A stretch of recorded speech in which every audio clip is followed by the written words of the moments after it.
बिस्मिल्लाहिर्रहमानिर्रहीम। अस्सलाम वालेकुम नाज़रीन, आप यूट्यूब चैनल देख रहे हैं। मैं इमरान खान हूँ। इस वीलॉग को गौर से सुनिएगा। वो इसलिए कि जो ख़बरें मैं आपको अब देने जा रहा हूँ, ये आने वाले वक्त में गज़ा में क्या होगा, वेस्ट बैंक में क्या होगा और मशरिक़ वस्ता पूरे के अंदर क्या होगा, उसका मंजरनामा इन खबरों के बाद बनेगा। क्योंकि अब बड़े प्लेयर्स कूद पड़े। चाइना ने क्या कहा, रशिया ने क्या कहा, अमेरिका ने क्या कहा, अक़वाम मुत्तहिदा ने क्या कहा, पाकिस्तान इस वक्त क्या कर रहा है और इसराइल ने क्या कहा। सबसे पहले वहां से शुरू करते हैं। इसराइल का जो वज़ीर दिफा है, उसने एक स्टेटमेंट दिया है। इजरायली वज़ीर दिफा का नाम है बेनी गेंट्स। इसने स्टेटमेंट दिया है और ट्वीट के ज़रिए से स्टेटमेंट दिया है। अब जो स्टेटमेंट है, पहले मैं आपको पढ़ के सुनाता हूं, फिर आपको बताता हूं कि एक्चुअली होने क्या जा रहा था जिस पे इसने ये बयान दिया। ये कह रहा है कि मैं इखलास के साथ, पूरे खलूस के साथ अमरीकी इंतज़ामिया और वज़ीर दिफा लॉयड ऑस्टिन, जिनसे मेरी इस हफ्ते बात भी हुई थी। ये लॉयड ऑस्टिन जो हैं, ये पेंटागन के सरबराह हैं, वज़ीर दिफा अमेरिका के। उनका सिस्टम ज़रा हमारे से थोड़ा मुख्तलिफ है। जिनसे मेरी इस हफ्ते बात भी हुई थी, उनका शुक्रिया अदा करता हूं पूरे खलूस के साथ कि उन्होंने बजा तौर पर अक़वाम मुत्तहिदा के इस गैर मुनसिफाना बयान को रोक दिया है, जिसमें इसराइल के गज़ा में इक़दामात पर तनकीद की गई थी। फिर वो कहते हैं कि हमास एक दहशतगर्द तंजीम है जो हमारे शहरी अहदाफ को निशाना बनाती है और जंगी जराइम में मुलव्वस है। हमारे मकासद सिर्फ दहशतगर्दी के बुनियादी ढांचे को तोड़ना और अपने लोगों को बचाना है। इसराइल पर यह तनकीद मुनाफ़कत पर मबनी और दहशतगर्दी के खिलाफ आलमी लड़ाई के रास्ते में रुकावट है। वही कर रहा है जो अमेरिका करता था। दहशतगर्दी का नाम लो, किसी को बुरा कहो, फिर उसको मारो, फिर सबूत कभी नहीं आते।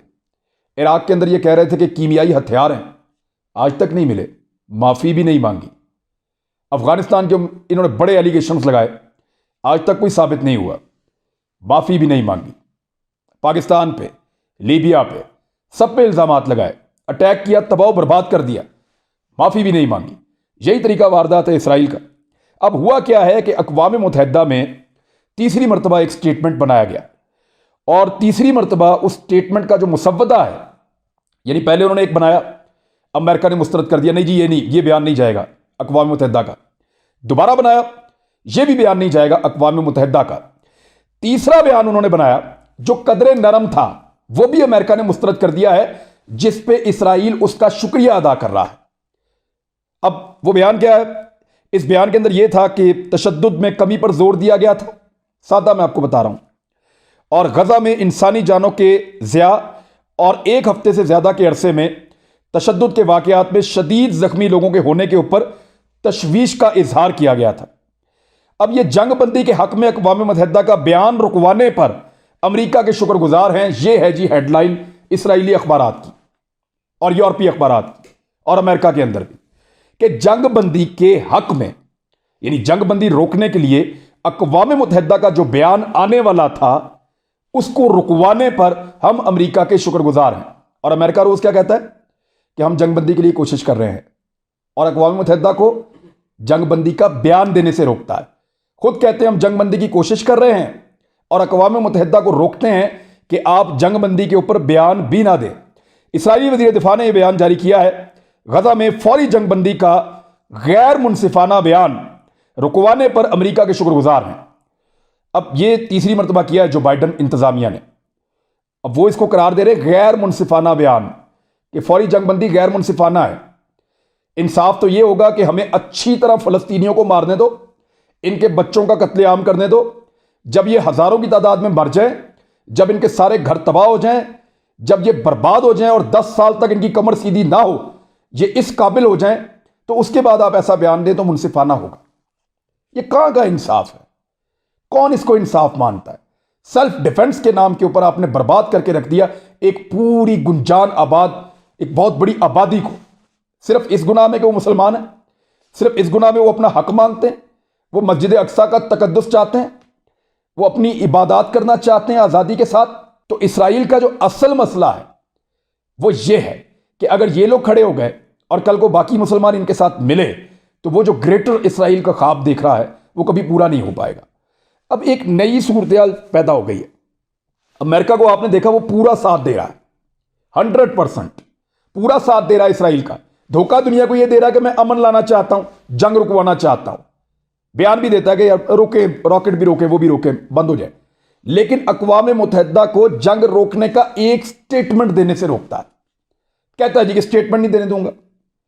अब अक़वाम मुत्तहिदा ने क्या किया, जरा वो भी आप सुन लें। अक़वाम मुत्तहिदा के यूनाइटेड नेशंस के जो जनरल असेंबली के सदर हैं, उनका नाम है बॉज़किर वॉल्कान। बॉज़किर वॉल्कान ने अल्जीरिया के मुस्तकिल नुमाइंदे की दरखास्त पर फ़लस्तीन में इसराइली जारहियत के मामले पर 20 मई को इजलास तलब कर लिया है। और यह इजलास सुबह 10 बजे जनरल असेंबली का जो यूनाइटेड नेशंस का हेडक्वार्टर है वहां पे शुरू होगा। और यह खत उनको लिखा गया है ओआईसी की जानिब से 17 मई को, यानी ओआईसी का इजलास हुआ, ओआईसी ने एक खत लिखा और सबके मुश्तरका मुसलमान मुल्कों ने उसमें कहा कि यूनाइटेड नेशन का इजलास बुलाया जाए, यह बड़ी सख्त ज्यादती हो रही है, यह मामला एस्केलेट कर जाएगा, कुछ जंग हो जाएगी। मुसलमानों ने इसके ऊपर कहा। अल्जीरिया क्योंकि एक मुस्तकिल नुमाइंदा है, उनकी ड्यूटी लगी, उन्होंने यह मामला पहुंचाया जनरल असेंबली में। उन्होंने दोबारा तय किया है कि हम 20 मई को सुबह 10 बजे यूनाइटेड नेशंस हेडक्वार्टर के अंदर जनरल असेंबली में यह इजलास बुलाएंगे। अब देखना यह है कि इसको रोकने के लिए अमेरिका क्या करता है, लेकिन यह डेवलपमेंट हो रही है। दुनिया साथ साथ जोर लगा रही है कि रोको इस लड़ाई को, वरना यह लड़ाई फैल जाएगी।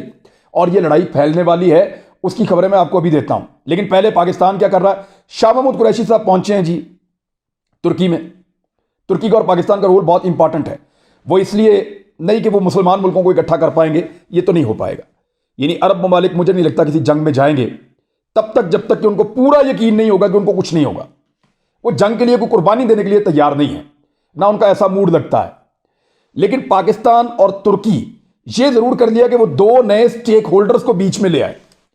तुर्की ने रूस को समझाया कि अमेरिका की इजारादारी तोड़ने का इससे बेहतर मौका क्या है कि आप इसराइल के मामले में बोलें, यहां आप अमेरिका को चैलेंज करें और अमेरिका कोई जवाब नहीं दे पाएगा आलमी फोरम्स के ऊपर, क्योंकि इसमें कोई जवाब बनता ही नहीं है। मौका मिल गया उनको। इसी तरह पाकिस्तान ने चीन को समझाया कि जनाब अमेरिका आपके ऊपर हर चीज में तनकीद करता है, इसराइल अमेरिका की दुखती रग है, इस तोते में उसकी जान है, आप भी आवाज उठाइए। और यहां जो ऐसे का बदला तैसा, यानी अमेरिका को आप ईंट का जवाब पत्थर से देने का ये मौका है आपके पास। This is called foreign policy ना। आपको यही करना होता है। आप ये तो नहीं कह सकते कि निहत्ते मुसलमानों को मार रहे हैं, हमारे साथ खड़े हो जाओ। नहीं, आपने ये बताना होता है उन मुल्कों को कि आपका इसमें क्या फायदा है। फॉरेन पॉलिसी यही होती है। तो पाकिस्तान ने चीन को बताया कि अमेरिका आपके ऊपर तनकीद करता है, कभी संकियान के मामले को लेकर, कभी आपके हांगकांग के मामले को लेकर, कभी आपके तिब्बत के मामले को लेकर। तो ये आपके पास मौका है, आप इसराइल पे चढ़ाई करेंगे, अमेरिका को दुखेगा और अमेरिका को अटैक करने का आपके पास इससे अच्छा और कोई मौका नहीं मिलेगा। चीन बात समझ गया, रशिया भी बात समझ गया। तो शाह महमूद कुरैशी साहब अभी तुर्की में हैं और सूडान के और फलस्तीन के वज़ीर खारजा भी वहां पे आ रहे हैं। फिर ये चारों वज़ीर खारजा इकट्ठे अमेरिका जा रहे हैं और अमेरिका को बताने वाले हैं कि कितनी भयानक पिक्चर बन सकती है। और क्योंकि अमेरिका का पाकिस्तान से और तुर्की से इस वक्त बहुत बड़ा मफाद है, वो क्या है, अफगानिस्तान से इनखला। अमेरिका को हर हाल में पाकिस्तान की मदद चाहिए, तुर्की की मदद चाहिए, क्योंकि तालिबान पाकिस्तान और अफगानिस्तान की कुछ बात, अब तालिबान जो है वो पाकिस्तान और तुर्की की कुछ बात मानते हैं। तो ऐसी सूरत हाल में अमेरिका पाकिस्तान के साथ बहुत ज़्यादा बिगाड़ नहीं सकता। तो ये कार्ड भी इस्तेमाल किया जा सकता है और अमेरिका को बताया जा सकता है कि मशरिक़ वस्ता की सूरत हाल में या मुसलमानों के जज्बात में आप इस चीज़ को मिस हैंडल कर रहे हैं। इसराइल को असला बेचने की दौड़ में इतना आगे ना निकल जाए ना कि पूरे खित्ते को जंग में धकेल दें और इसराइल के अपने वजूद को जो है वो मसला बन जाए। तो ये अब अमेरिका को कायल करने की कोशिश करेंगे जाकर और अपने अपने पत्ते सामने रखेंगे। लेट्स सी कि अमेरिका को कैसे कायल करते हैं, डिपेंड करता है। तैयारी करके तो ये गए और ये एक हंगामी दौरा है शाह महमूद कुरैशी का। अब आ जाए कि चीन ने और रशिया ने क्या किया है जो सबसे इंपॉर्टेंट है। पहले मैं आपके सामने चीन का स्टेटमेंट रखता हूं। चीन के जो वजारत खारजा के तर्जुमान है जाओ लिजान, इन्होंने एक प्रेस कॉन्फ्रेंस की है। इनके स्टेटमेंट आप सुनिए।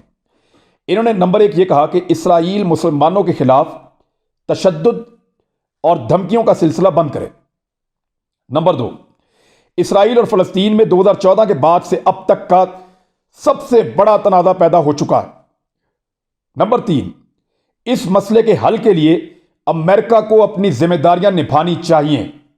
अमेरिका जो अपने आप को कहता है कि जनाब हम बड़े जिम्मेदार हैं, तो यहां पे वो अपनी जिम्मेदारी नहीं निभा रहा। उन्होंने अमेरिका को टॉन्ट भी किया है। ये है वो मौका जिससे वो फायदा उठा रहे हैं कि जहां अमेरिका चीन पर तनकीद करता है, वहां चीन को यह मौका मिला है कि वो अमेरिका को यह कहे कि तुम यहां पे एस्केलेशन करा रहे हो, तुम जंगी माहौल पैदा कर रहे हो सिर्फ अपने जाती फायदे के लिए, और इसराइल को गुंडा बनाकर इंसानी हुकूक की खिलाफ वर्जियां करवा रहे हो। फिर उन्होंने एक और बात की, जो चौथा उनका नुक्ता है, कि इसराइल को तहम्मुल से काम लेते हुए मुसलमानों के खिलाफ तशद्दुद, धमकियों और इश्तियाल अंगेजी का सिलसिला बंद करना चाहिए। इसराइल को भी तंबीह कर दिया है चाइना ने पहली मरतबा बराह रास्त कि इसराइल बाज आए। यानी इससे पहले जो स्टेटमेंट आते थे वो ये थे कि इसराइल और जो गजा के लोग हैं, हमास के लोग हैं या हिजबुल्लाह के लोग हैं, वो दोनों जंगबंदी करें। लेकिन अब स्टेटमेंट बड़ा क्लियर है। ये चाइना की तरफ से स्टेटमेंट इस तरह आना, और जौली जान जो है वो बड़ा अहम आदमी है उनका, और उनके वजारत खारजा के तर्जुमान हैं। इनके स्टेटमेंट्स के ऊपर भारत के साथ इनके सारे मामला अमेरिका के साथ चलते रहे हैं और बड़ा रिएक्शन भी आता रहा है।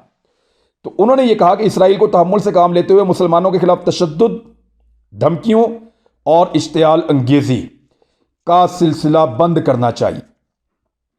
फलस्तीन में मुतासरीन की इमदाद इस वक्त की अशद ज़रूरत है। इस वक्त अशद ज़रूरत है कि फ़लस्तीन के अंदर जो मुतासरीन है उनकी इमदाद की जाए।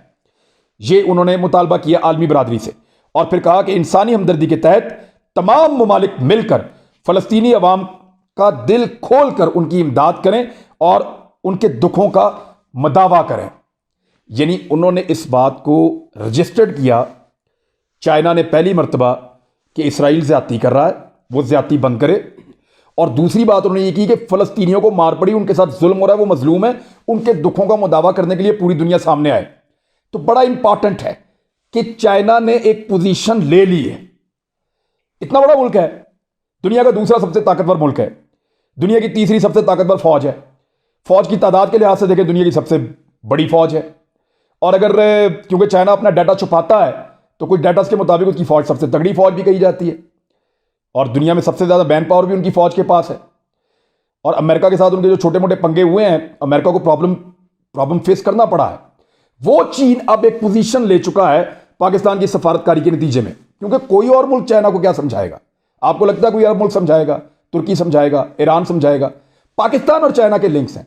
पाकिस्तान ने चाइना को बताया कि यह आपके मफाद में है, यह आपका मौका है, हिट करें। तो चाइना ने हिट किया, और उन्होंने साफ कहा कि इसराइल ज्यादती कर रहा है, फलस्तीनी मजलूम है, दुनिया रोल प्ले करे। अमेरिका को टॉन्ट भी किया। यह है एक सफारती कामयाबी, और यहां से तायुन होगा इस बात का कि आने वाले वक्त में यह इशू कहां जाएगा और कौन किस तरफ खड़ा होगा। अब फरीक जो है वो बैलेंस हो रहे हैं। मगरिब और अमेरिका अगर एक तरफ था और मुसलमान बेचारे बिल्कुल हल्के थे, यूं ऊपर उठे हुए थे, तो अगर रशिया और चाइना का बोझ यहां पे आता है तो यह बैलेंसिंग फैक्टर बनता है। जब बैलेंस बनेगा तो मुसलमानों का हौसला भी बढ़ेगा। यह तो मानना पड़ेगा कि बतौर मुसलमान हम सारे ना इकट्ठे हैं और ना तगड़े हैं। अगर ये दो बड़े जाइंट हमारे साथ मिल जाएं तो हौसला बढ़ जाता है। अब रशिया की तरफ आए। रूस का स्टेटमेंट बहुत अजीब है। मुझे पहले तो यकीन ही नहीं आया, मैंने फिर इस अखबार की क्रेडिबिलिटी चेक की। ये अखबार है जी डेली एक्सप्रेस यूके, बरतानिया का। अब इस अखबार की क्रेडिबिलिटी ऐसे है कि ये सन 1900 से छप रहा है। आज इसको छपते हुए 121 साल हो गए हैं। 121 साल, कई नस्लों ने इसको देखा। पहली जंग अजीम पे भी छप रहा था, दूसरी जंग अजीम पे भी छप रहा था, और उसके बाद अब तक छप रहा है। इस अखबार ने जो लिखा है वो ये लिखा है कि हालिया दिनों में रशिया की तरफ से रिपोर्ट किया है कि रूसी सदर ने एक रशियन सिक्योरिटी काउंसिल की मीटिंग ली है, और उस मीटिंग में उन्होंने कुछ जुमले बोले हैं जिन जुमलों का वजन बहुत ज्यादा है। और इस अखबार ने इसको रिपोर्ट इस अंदाज में किया है कि वो बता रहा है कि रूस ऐसा लगता है कि इस जंग में कूद पड़ेगा और बतौर फरीक सामने आएगा। क्यों? देखिए, हालिया दिनों में इसराइली फलस्तीन के माबैन एस्केलेशन में इजाफा देखने में आया है, यह रूसी सदर ने कहा, जिसके नतीजे में सिविलियन आबादी जिनमें बच्चे भी शामिल हैं उनकी काफी हलाकतें हुई हैं। यह भी रूसी सदर प्यूटन ने कहा है उस मीटिंग में। हम इन पुरतशद्दुद कार्रवाइयों का खात्मा जरूरी समझते हैं। इशारा फिर इसराइल की तरफ है। अभी इन्होंने नाम नहीं लिया, लेकिन रशिया क्या कह रहा है कि एस्केलेशन हुई है और सिविलियंस का और बच्चों का नुकसान हुआ है और हम इन पुरतशद्दुद कार्रवाइयों का खात्मा ज़रूरी समझते हैं। और फिर उन्होंने ये कहा कि गैर जानिबदार रहने की सूरत में रूस की अपनी सिक्योरिटी के मसाइल बढ़ सकते हैं। यानी रूस ने कहा कि हमें कूदना पड़ेगा, हम इसमें गैर जानिबदार नहीं रह सकते, आगे बढ़ना होगा। रूस ज्यादा इंतजार नहीं कर सकता, जंग बंदी ना हुई तो रूस बाहर नहीं बैठ सकता। यह है जी लुब्बे लुबाब जो रूस ने बात की है। अब इसको आप समझें। ओआईसी ने यूएन के ऊपर दबाव डाला, यूएन अगर कुछ नहीं करता तो उसकी क्रेडिबिलिटी गई, फारिग। दूसरी बात, पाकिस्तान ने चाइना को और तुर्की ने रशिया को आगाह किया और उनको कायल किया। उन दोनों ने बड़े जबरदस्त स्टेटमेंट दिए हैं। अमेरिका पे दबाव बढ़ेगा और यूरोप पे दबाव बढ़ेगा। इस वक्त हमारी पहली जरूरत, देखिए सबसे आइडियल तो यह है कि हम मुसलमान मुल्क मिलकर इसराइल पे हमला करें, ईंट से ईंट बजाएं, ऐसी तैसी फेर के रख दें। दिल तो यही कहता है, दिल यही कहता है, और दिल कहता है कि यह फौरन हो जाना चाहिए, आज रात को हो जाना चाहिए। ख्वाहिश तो यही है, दुआ भी इसकी करते हैं। लेकिन अगर यह नहीं हो सकता तो दूसरी सबसे अच्छी ऑप्शन यह है कि फौरन जंग रुके और आलमी प्लेयर्स मैदान में आए और इस मसले को हमेशा के लिए हल करें, ताकि दुनिया सुख का सांस ले और मुसलमान अपनी इबादत गाहों में जाके इबादत कर सकें। अब इन चीज़ों को दिमाग में रखेंगे तो आने वाली डेवलपमेंट्स आपके सामने मजीद क्लैरिटी के साथ एक पिक्चर बनाएंगी। अब तक के लिए इतना ही। अपना ख्याल रखिएगा, अपने इस चैनल का भी। अल्लाह हाफिज़।